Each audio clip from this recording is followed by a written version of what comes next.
You're listening to episode 16 of Liz's Healthy Table.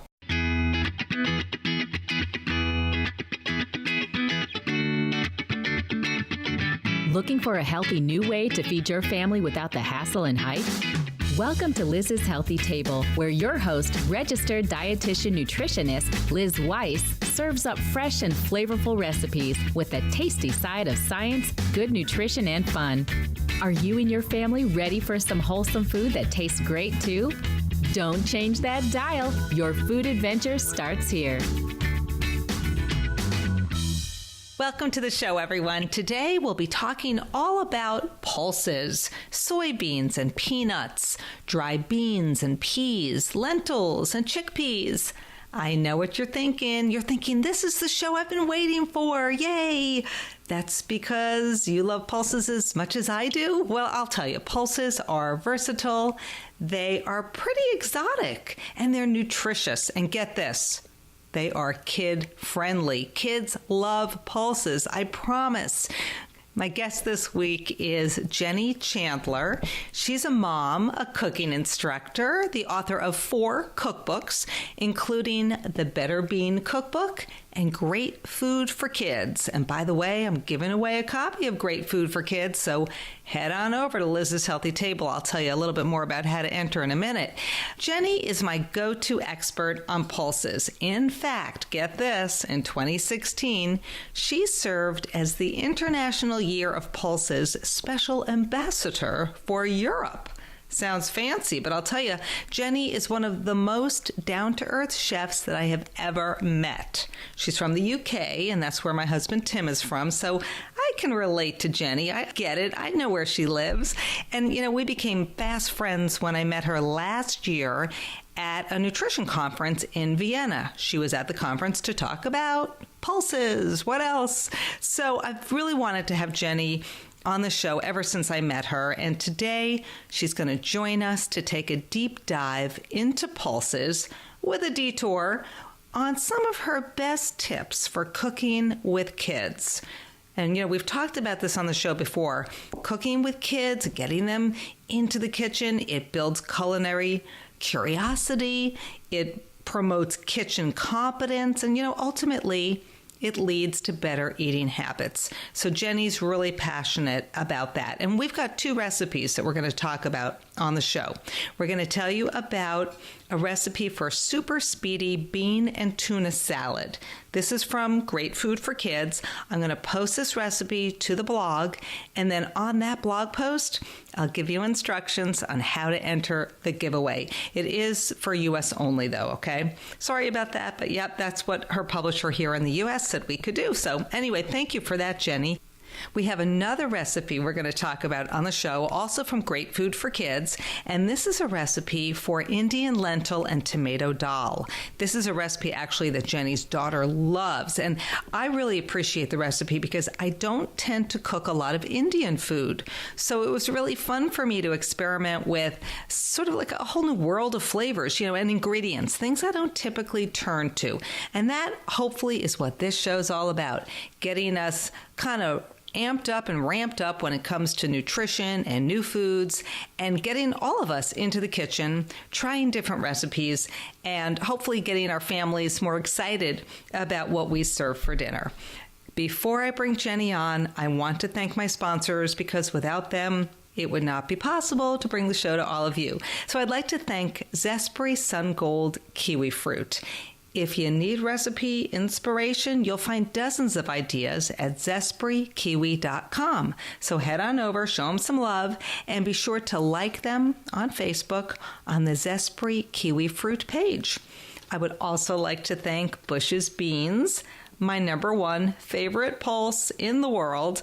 Beans are versatile, they're nutritious, and what could be easier than opening up a can of beans, which is exactly what I did for Jenny's tuna salad recipe. You can learn more at bushbeans.com. Finally, I'd like to thank Super Healthy Kids. If you're looking for bean recipes after today's show, or chickpea or lentil recipes, head on over to superhealthykids.com for kid-pleasing recipes. All right, let's talk pulses. Jenny Chandler, welcome to the show. Oh, thank you so much for inviting me to be with you. Well, I wanted to have you on the show since I met you almost a year ago. I can't believe it. And I gave you a little brief intro at the top of the show, but I wanted you to just tell my listeners a little bit more about you. Who are you? Where do you live? What's your family looking like these days? Tell us about Jenny Chandler. Okay, well, I'm Jenny Chandler. I live in England, in the UK, and in Bristol. And I have just one daughter and my hubby. And I teach a lot. I write about food, but primarily I'd say I'm most passionate about teaching.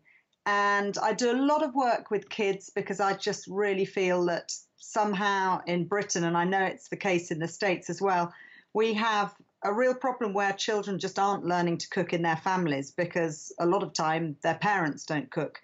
And I just feel it's the one thing which is really going to change health and how people look at food, how people enjoy food as they grow up. So I would say that's my greatest passion. And then, of course, the other thing that you may have mentioned, I'm sure, is the fact that I'm very excited about legumes, about pulses, because I see them as just such a well, they're just underrated and underutilized, and they're just so cheap and so good for you and easy to cook. So that's something else that I'm really very excited about introducing people to.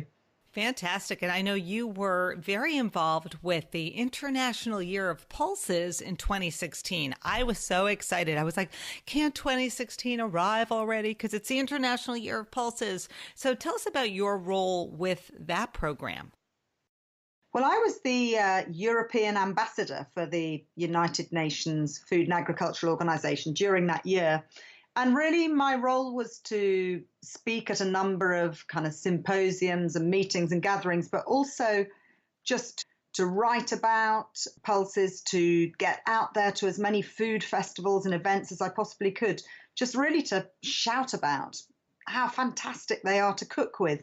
Because I think often people get a bit bogged down with all the nutritional information or all the information about, how wonderful they are for sustainability and looking after the planet, and worry about, they think they're difficult to cook. And really my role was to just kind of blow that whole misconception aside and say to people, it can just be as easy as opening a can. You don't have to be cooking, soaking them and going through the whole rigmarole of starting from scratch. That's the beauty of pulses for me, is you can make them as quick and easy to cook with as you like. So really that was my role, was just kind of trying to get people more excited as cooks and consumers about pulses, rather than a lot of the other ambassadors from different regions in the world were concentrating more on the fantastic nutritional value or the use of them in difficult zones of the world where you've got climate change or you've got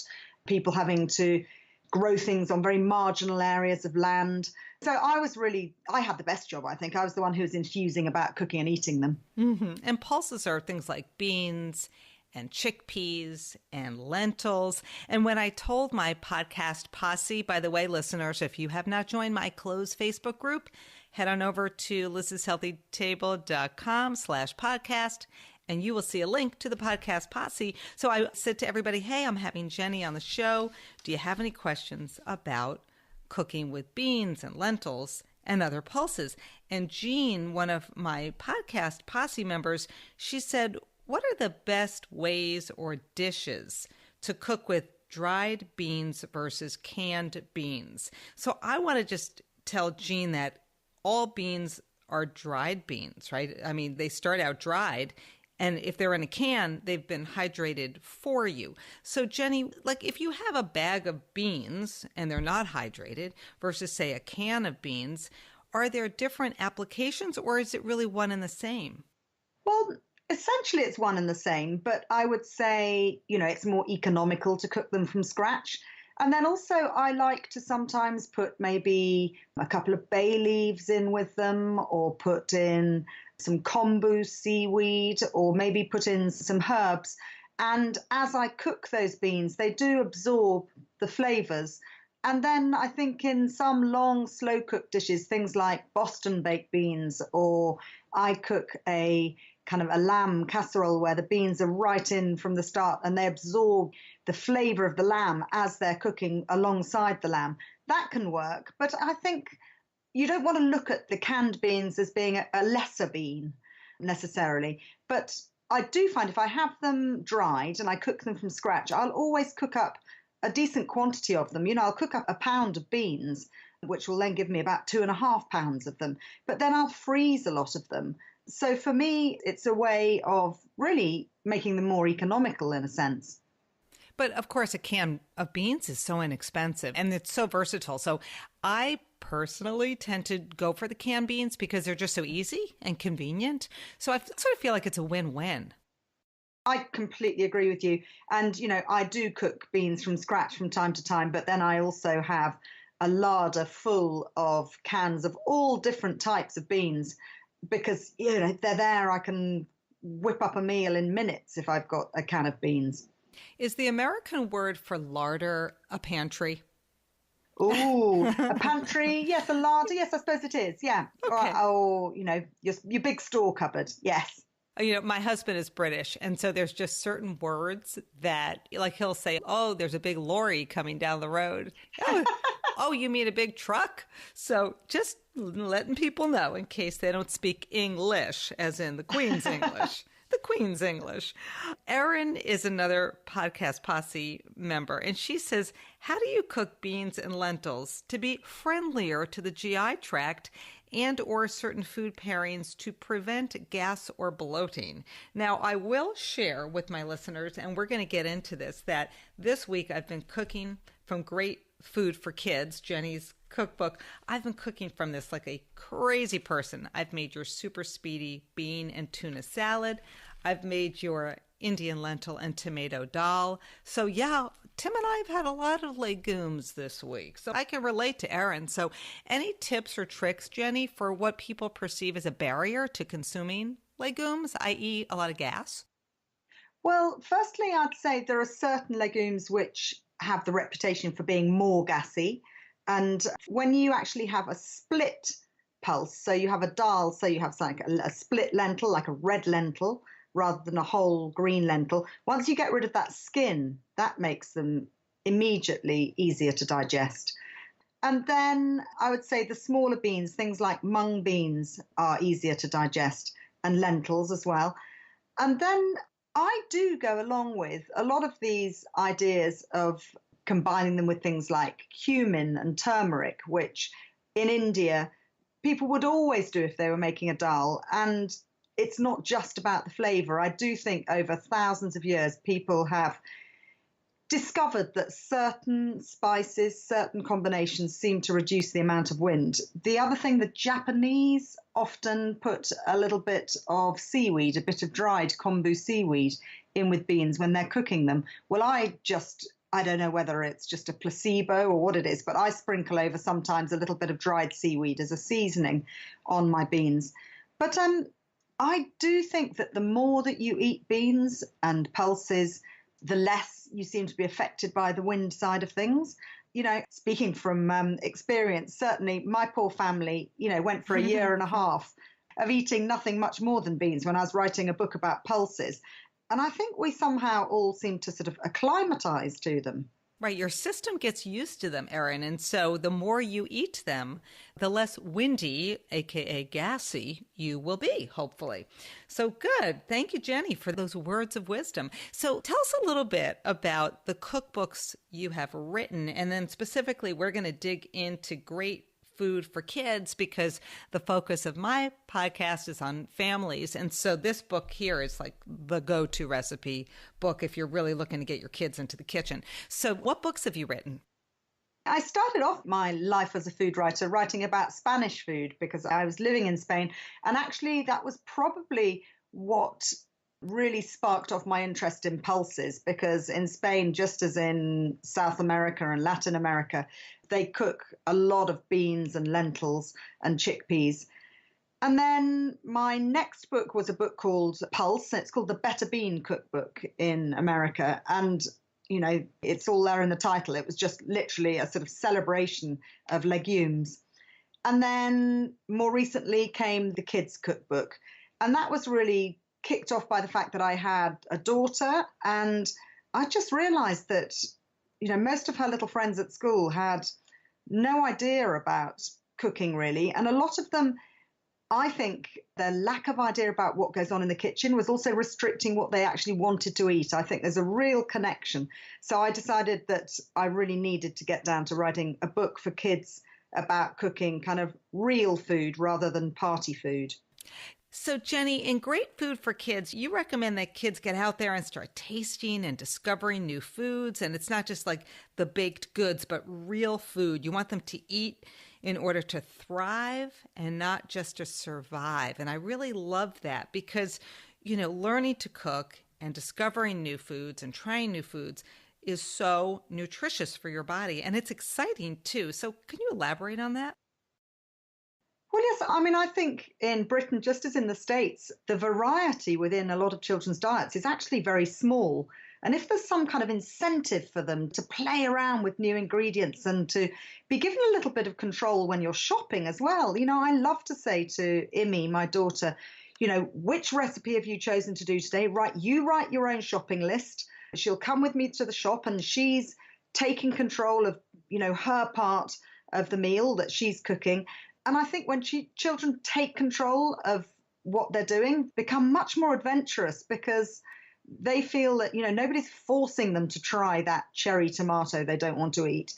They've seen it in the picture. They want to cook a proper dish, and they're so much more likely to try new foods and new flavors if they're doing the cooking. And your book is really for, 7-year-olds on up. It's not for teeny kids. Is that right? I think you could cook some of the recipes with teeny kids with them helping you. For instance, I always thought when Imi was tiny, she used to roll meatballs or roll falafel, those kind of little jobs which kind of repetitive and they feel like they're being really helpful. And it's really about sort of touching the food and being in contact with things, which I just think makes children more relaxed about eating things. So you could have them as a little kind of handy helper with some of the recipes at an earlier age. But the book really was about giving children ownership of food and allowing them to do the cutting, using a proper knife, learning how to hold the food properly and hold the knife carefully and safely. And so I think what I love to do is get children to actually be independent and put a dish together on their own if it's possible. So at that point, 7 is probably as young as they could be. How old's Imi now? She's 11. You told me she'll choose a recipe from the book. She'll make dinner for her family. She'll invite friends over. How often is she doing that? And is she just kind of on her own at this point when it comes to being in charge of the meal? And does she do the dishes, or do you do it on those nights? Oh, wow. She probably cooks about once a week, and she feels very proud about inviting family or friends round to come and eat the food she's created.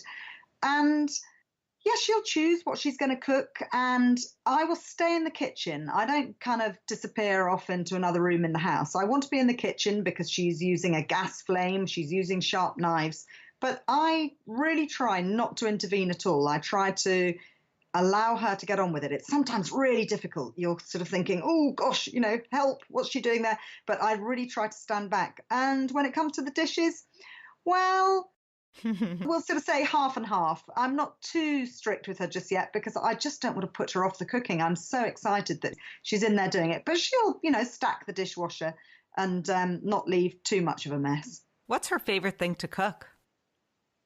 Well, you won't believe it. It's actually smoked haddock chowder, which just amazes me because as a tiny one, she wasn't particularly excited about fish. The idea of a sort of slightly milky sauce to her, early on was something she didn't enjoy at all. And so I think, that actually is one of those recipes that really proves to me that she probably wouldn't have eaten that if she hadn't actually cooked it herself. So the fact that she makes it herself, she gets more excited and she's more willing to try new foods. Makes sense, right?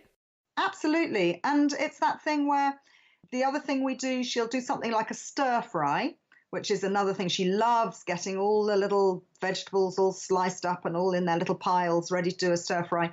And I'll encourage her to put one new ingredient that she's never tasted into it. And it's like a little game, and we'll give her a choice. I'll sort of say, which of these three would you like to try? You just need to put one of them in. And it'll be kind of the lesser of the evils in a way. She'll look at it and think, ooh, which one am I sort of least scared of trying? And then she'll put it in. And I find that because it's in a familiar dish that she absolutely loves, and because she was in control of cooking it, she'll taste it. And so often, it just becomes another thing which, she's happy to eat from then on. It makes perfect sense, and I've always told parents of preschoolers, I always say, if you want to get your kids to eat vegetables, give them a choice. I used to say to my boys, do you want carrots with dinner? Do you want broccoli? Do you want both? For them, both always sounded better than just one. So it's giving them those choices and making it fun. And that's exactly what you do in your book. And you also break your book down into different chapters. You've got breakfast, you have bowl meals, you've got seafood recipes. Well, I love two things the most about the book. Number one, I love how you give lots of variations, and I love how the photos give a step-by-step guide. So I see Emmy in the book, I see other kids in the book. Your daughter's very photogenic, and she's obviously very amenable because there's a lot of photos. But so there's a step-by-step guide, everybody, so you can see the kids cooking, you can see what the dishes look like at various stages. These kids make it look easy. Well, I think the recipes, in essence, were quite straightforward recipes. I think the idea of having that little sort of picture by picture working through the recipes was really important with kids. They really need to be able to visualize what they're trying to do. So, and it just makes it more fun to look at as well. Who are the other kids in the book? I'm so curious. I see Emmy all over the book. Who are these other cuties? Well, two of them were little school friends of hers who came with me up to London when we were shooting the book. And then there was another great friend of mine up in London's two sons who came and joined in. And then it was like the editor's cousin and, they just all rocked up to do it. We decided we didn't want to be kind of hiring child kind of models to be doing it. We wanted kids who were excited to be involved with the cooking. And we had loads of children who were very, very keen to be involved. So, yeah, it was great. I think it's fantastic. So I did not have anybody helping me this week when I was cooking from your book. I've got Josh living in New York now, and he is, Mr. I'm going to hire someone to cook for me one day. So in the meantime, who knows what he's doing. And then I've got Simon, who's basically living in a tent out in Utah, working with AmeriCorps. He's doing trail work. And so I don't talk to him much because he's sort of off the grid living out there in Utah. And I'm curious what he's been eating, but he's the guy who cooks. And when he comes home next week, I am going to make him the super speedy bean and tuna salad because he loves tuna. And so I was hoping you could tell everybody, I'm going to post this to the blog if you're okay with that, Jenny, but tell everybody a little bit about the super speedy bean and tuna salad. What's in it?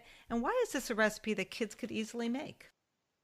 Well, the super speedy bean salad, this was an idea of just people being able to put together a salad which is actually really healthy, but from cans. So you're not having to rush out to the shops to go and buy lots of fresh ingredients. And it really comes down to just a can of beans. So those could be pinto or black beans, cannellini, borlotti, just whatever you happen to like or whatever you've got. It's a little can of corn and a can of tuna, a little bit of parsley, and then some red onion, which you soak in balsamic vinegar, which I find kids love because it's got that little bit of sweetness too. And really, it's just a question of just chopping up the onion and putting everything else together and just seasoning it. Bit of olive oil, and it's incredibly nutritious. It's nice and filling, as a packed lunch, which is what my daughter sometimes makes it for. It'll keep her feeling quite kind of energized for a nice long time because of all that fiber. And so, yeah, it's a win-win because it's just so easy and you don't have to do any last-minute shopping. When I made this, I used frozen corn because I did not have canned corn. So I just used 1.5 cups of frozen. I thawed it Fantastic. out. I used I had 5-ounce cans of tuna. So I put 2 of those in because my husband is a pescatarian. So I kind of wanted to up the tuna a little bit. But what you could see here, folks, is that, you can adapt a recipe as you go. And then I'm not a huge fan of raw onion, but I found that when it's soaked in the balsamic, it mellowed it out. Is that my imagination or is that a reality? No, that's a reality. I always, when I'm using raw onion, choose to use red onion because it's always a little bit more sort of mild, sweet and mellow than the brown onion. I always will soak my onion, if there's vinegar going into the recipe, in the vinegar first, and it does seem to mellow the onion a lot. Also, if you're using a white wine vinegar, you get this incredible bright pink, which seems to come out of the onion as well. So, yeah, I would always soak the onions. And if you do find raw onion, is just a little bit too bitey and strong, just literally soaking it in a little bit of water for a few minutes, really cold water, and then draining it off, just takes off that really kind of raw edge. And I love, like I was saying, I love the variation. So you can take a recipe, like here I am adapting it. What I would do next time is probably use canned salmon because I love canned salmon.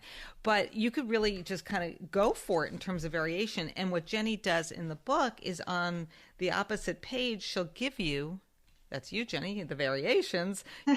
You talk here about a Mexican bean dish, a Spanish bean dish, a veggie bean dish. Like you could leave the tuna out and add tomato. You could, there's so many different things you can do. So what you're saying to the kids is, if you don't like it this way, try it that way instead.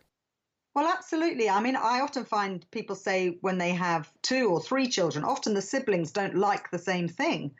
And you don't want to have to be cooking, a completely separate dish for everybody. And I just think that then the children can make their own little version. And again, it's just teaching them to be maybe a little bit more adventurous and put something new in, but also they're in control and therefore they're much more likely to be eating it and wanting to taste it. Do you think, Jenny, that the best way to get a quote unquote picky eater to become a power eater is to get them cooking? This is something I talked about in, was it my my third podcast episode with Sally Snyder from Chop Chop Magazine. We talked about getting kids into the kitchen cooking. Do you think that's the best way to get a picky eater excited to try new foods? Absolutely. I've seen so many children who've come into a cooking class with me who look kind of utterly terrified by the sort of selection of food on offer.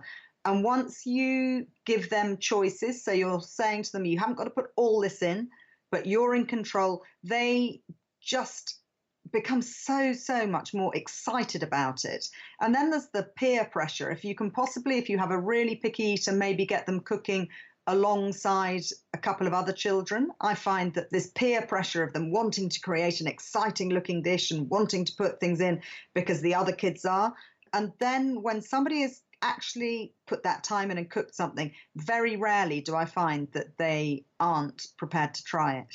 Yeah, and I have found the same thing. I work with a lot of kids and we do all sorts of fun creations. We make smoothies, you name it. And there's really just been one young teenage boy I can remember. He was so into the cooking, could not get him to try anything. But you know what? The fact that he was enjoying the cooking made me feel like, one day he is going to take a bite. And, it takes time. I think it's harder when they're teenagers or young teens because maybe they've been in the habit of not trying new foods for so long. So that's why I think your book's great because it really challenges them to experiment and play and get creative. Well, yeah, and I think the whole thing of cooking, even for adults, so many adults I know will stick to a recipe down to the last sort of gram of parsley. And I'm thinking, allow yourself to be a little bit freer because sometimes it means they can't cook something because they're missing one ingredient or they won't cook something because there's one ingredient they don't like. And I think once people see a recipe just as a sort of blank canvas, just is pointing you in the right direction, then, you can have so much more fun with food. Jenny, when I was looking through the book, I really wanted to focus on pulses because I know you're a pulse pro and I really wanted to kind of dig into that topic a little bit.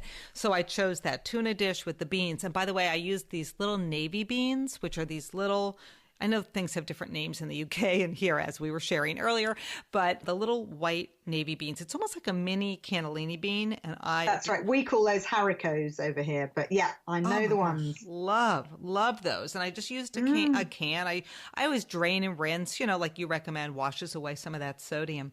But then I also chose a lentil dish, Indian lentil and tomato dal, and that's an Indian dish. So I don't tend to cook a lot of Indian food, which is why I wanted to make that recipe. And I tend to cook with beans a lot. I don't tend to cook with lentils as much. So I'm curious, just if you could just tell everybody, if you had to sort of describe the difference between a bean and a lentil. I mean, they're both pulses.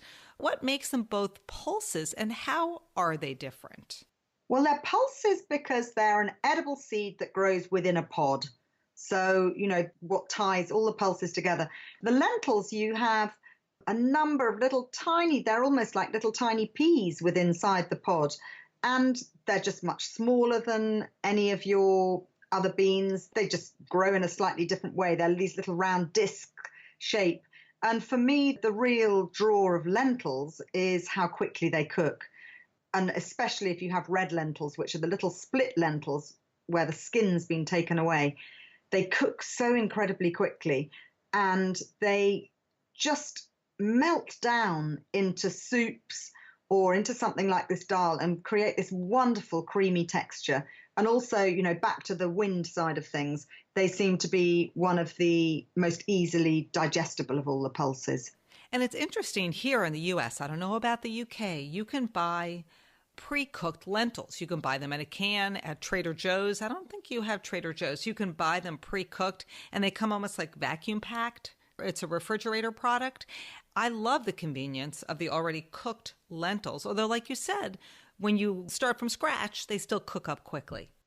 Yes, I agree with you on the whole lentils. When you've got a little brown or a black lentil where it's a whole lentil, then, the convenience of buying them in little vacuum packs is great.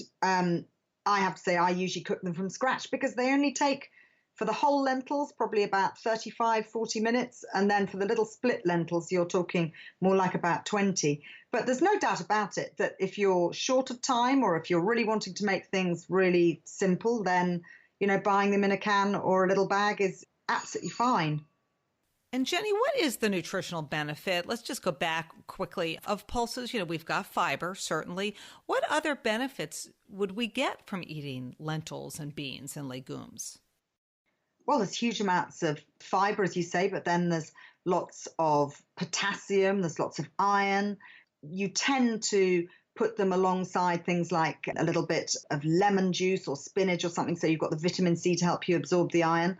And then, fantastic amounts of energy in there. You've got lots of protein in there. And that's probably the most important thing when it comes to pulses in cultures where they don't eat much meat or whether they are actually vegetarian, because that protein, once you are eating a little bit of some kind of a grain as well, you've got really high quality protein, which just cuts out the need for more expensive meat or fish. So very economical to eat more pulses, that's for sure.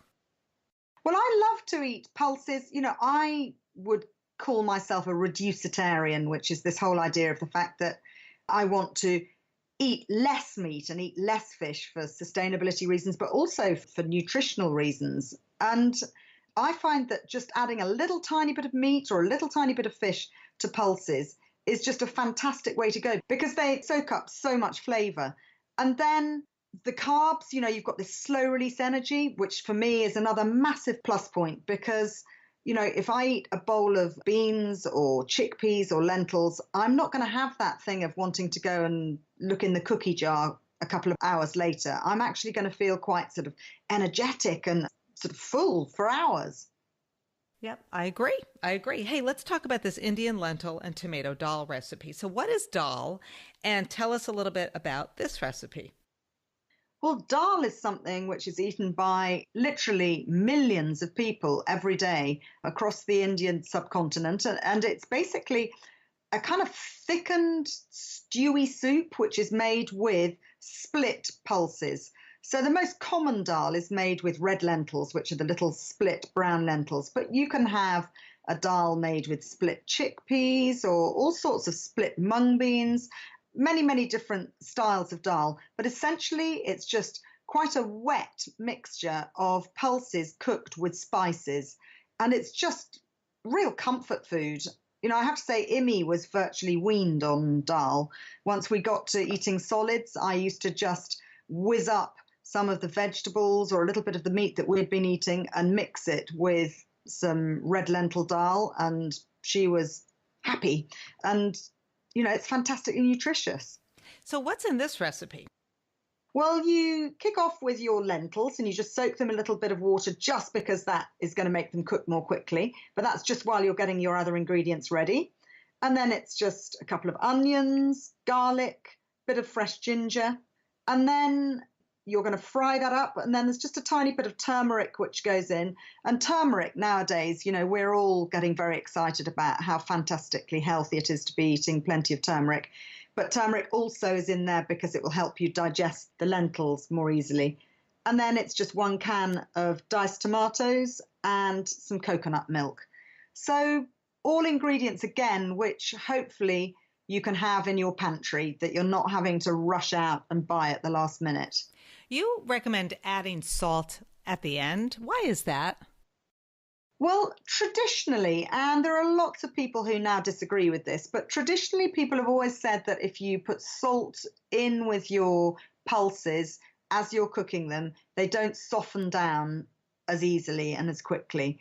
Nowadays, a lot of people are saying, well, that's just not the case. But what I find is if I add my salt later, I'm likely to use a little bit less of it. And I'm more in control of how much I'm putting in, because those lentils are going to swell up and absorb all the water and the tomato and the coconut that you cook them in. And it's quite difficult to gauge how much salt earlier on. Okay. When I made this the other day, I topped it with chopped mint and chopped cilantro, which was gorgeous. And then you recommend toasting up some mustard seeds. And so I did that, and it was so beautiful. Wait till everybody sees the photo, that I took of this recipe. It is so vibrant in color because of the turmeric, and it was so delicious. I really love this recipe, and so Tim and I have been eating it all week. I did use a light coconut milk because that's what I had in my pantry, and I think it might have been a little richer in flavor had I kind of gone for it, but I think it would work either way then. Oh, absolutely. I mean, again, it's one of these recipes you can play around with. You could even just completely leave out the coconut milk. Sometimes you have dals with no extra sort of fat added to them. And I think as long as you get that topping that is called the taco, it's almost like the icing on the cake. It's the little bit that you fry up at the last moment of just some seeds like cumin seeds or mustard seeds, as we said. And then you put your greens on the top. It doesn't have to be a complicated dish. I just think it's real comfort food. Yeah, I totally agree. And I will absolutely make this again. I love this recipe. I love all the recipes in the book, and I love how playful and colorful it is.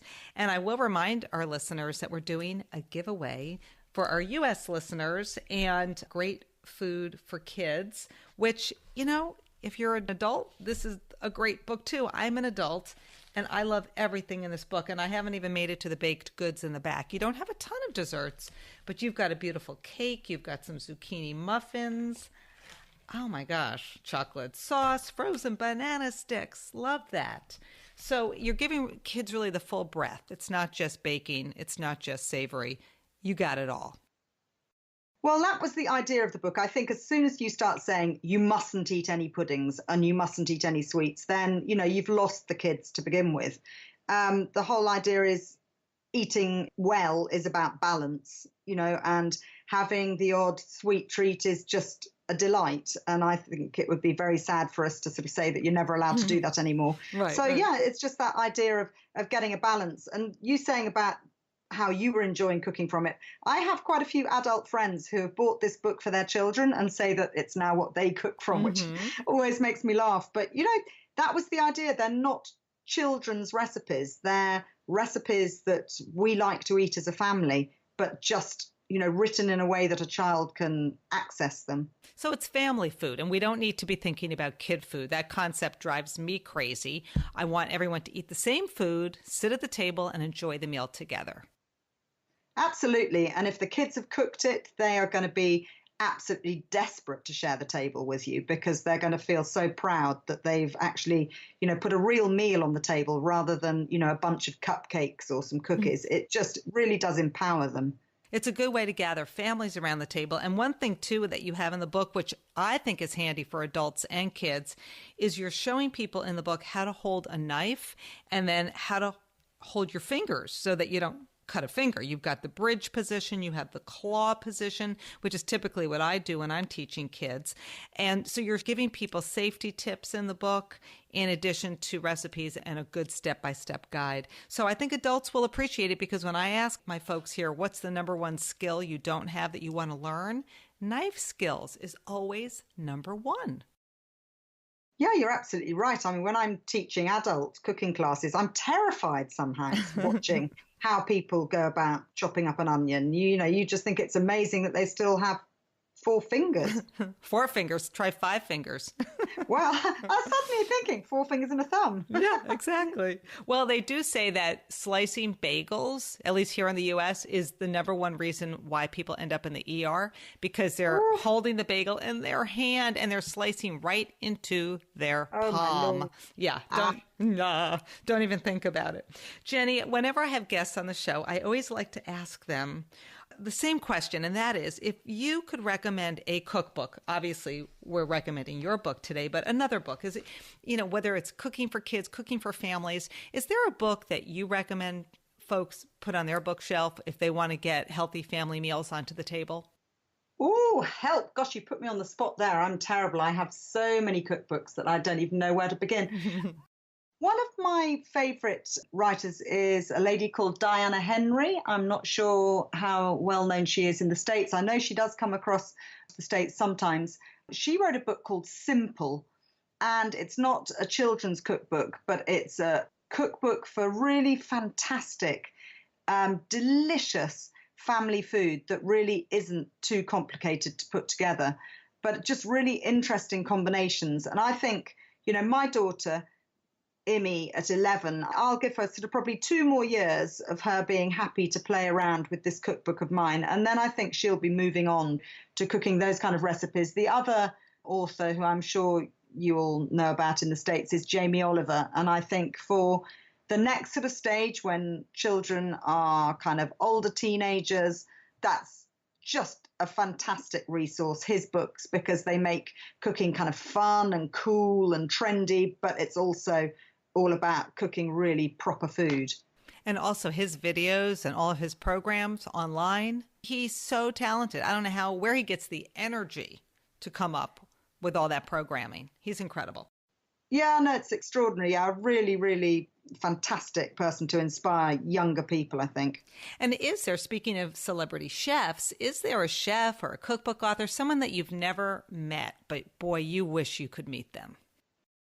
Ooh, probably it would be Ottolenghi. I am a serious fan of Yotam Ottolenghi, and I know that he's now fairly well known in the States, isn't he? Oh, you know what? I'm obsessed with him too, by the way. And I did try to get him on the podcast, and he's just, too busy, did not want to come on. I think if we can get to, 1 million downloads per episode, come on, people, let's spread the word, because I've eaten at his restaurant. I have all of his cookbooks. I just got Sweet, which is his new cookbook.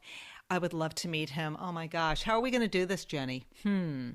Yeah, and that's one you need to work on, because also I just think he comes across in his television programs as such an incredible individual as well. I love the way he approaches mixing up all those different herbs and spices, but it's not simple family cooking, which is why I didn't put it across as my kind of book that I'd recommend for people who are really trying to get their kids cooking and simple meals on the table. But yeah, no, he's an inspiration. Yeah, I totally agree. And, it's funny because when I was making your tuna bean recipe, you called for 2 small bunches of parsley. I threw in so much chopped parsley because I love that fresh flavor. And that's the one thing Ottolenghi does, and I think has done for probably the UK market, but also U.S. consumers, and that is giving people this confidence to add handful upon handful of fresh herbs to a recipe and to really spice it up and to say, it doesn't have to be boring. It can be so vibrant and alive. And that's really what drew me to your tuna recipe, because I'm like, lots of herbs. I love it. Yeah, well, I think, when I travel, if I go down to sort of southern Italy or Morocco and these kind of countries where people really do, when you see them walking back from the market, they've got huge handfuls of herbs, whereas British people traditionally would put a little pinch of this in, or, sort of chop up one little tiny stem of something. It's really about being generous with those things. Mm-hmm. Yeah, definitely. It's fun to see that evolution. And I think people are gaining more confidence, not just in cooking, but also in trying new flavors. Jenny, before I let you off the hook here, anything else you want to say about pulses, cooking with kids, anything else that you want to share today? I think we've really covered. My real passion is just allowing the kids to take control. And I think that it's a very difficult thing because most parents, we like to be hovering over making sure that they're doing things safely. And we like to be in control of the shopping cart in the supermarket. But it's actually just giving them that little bit of extra control, because then I think you're going to give them the sense of excitement about being more adventurous about food. And that I think they'll have for life if they kick off with it as a child. Well, Jenny, I could not agree with you more. Thank you so much for joining us today. Oh, it's been an absolute pleasure. Well, I am so excited to keep cooking from Jenny Chandler's book, Great Food for Kids. I encourage my U.S. listeners to head on over to lizshealthytable.com/podcast. Check out the show notes and go ahead and enter the giveaway. But I will be sharing the dal recipe and the tuna recipe on my website. And so I hope everybody will come over, check out the recipes, and spread the word. Let everybody know about the podcast, because the more we share the news with our friends and family members, the more we can boost the number of listeners and get Yotam Ottolenghi on the show. Hey, why not? So if you're not following me, by the way, on social media, you can find me on Facebook and Twitter, Instagram, and Pinterest. And until next time, thanks for listening to Liz's Healthy Table.